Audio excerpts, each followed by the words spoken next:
మా ప్రభుత్వం నిన్న కూడా అసెంబ్లీ శాసన మండలిలో చెప్పింది, ప్రజాస్వామ్యయుతమైన ప్రభుత్వాన్ని నడిపిస్తాం, అన్ని వర్గాలను కలుపుకొని ఈరోజు ప్రతి ఒక్కరికి కూడా గొంతు వినిపించే ఆ స్పేసు ఆలోచన ఇస్తాం. నిర్భయంగా ముందుకు రావాలి, ఈ రాష్ట్రాన్ని మనం అందరం కలుసుకొని ముందుకు నడిపించాలని కాంగ్రెస్ పార్టీ ప్రభుత్వం మరి ముఖ్యమంత్రి గారు కూడా చెప్పడం జరిగింది. ఈరోజు మరింత అభివృద్ధి చెందాలి మన రాష్ట్రం అగ్రగామిలో ఉండాలని, దేశంలోనే తెలంగాణ రాష్ట్రం ఒక ఆదర్శనీయంగా ముందుకు నడపాలనే ఆలోచనతోనే రాబోయే కాలంలో వ్యవసాయ రంగానికి కానీ, ఉపాధి రంగంలో కానీ, పరిశ్రమ రంగంలో కానీ, ఐటీ రంగంలో కానీ అగ్రగామిగా ఉండే ఒక కార్యాచరణ తీసుకొని ముందుకెళ్ళటం జరుగుతుంది. మేము గతసారి కూడా చెప్పాం, ఈరోజు ఎవరిపైన కూడా కష్ట సాధ్యం ఉండదు. గత ప్రభుత్వానికి సంబంధించి కూడా పలు విధమైన పాలసీ విధానాలు ప్రజలకు ఉపయోగపడే విధంగా ఉండదంటే దాన్ని ఇంకా మరింత వేగంగా ముందుకు తీసుకెళ్లే ప్రయత్నం చేస్తాం.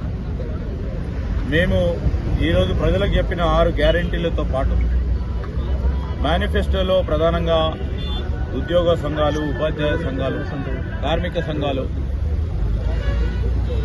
ఆటో రిక్షాలకు సంబంధించిన వారి సంక్షేమం, డ్రైవర్ల సంక్షేమం కానీ, అదేవిధంగా అన్ని వర్గాలకు సంబంధించిన సంక్షేమానికి కార్యక్రమానికి సంబంధించి మరి ప్రణాళికబద్ధంగా రాబోయే బడ్జెట్లో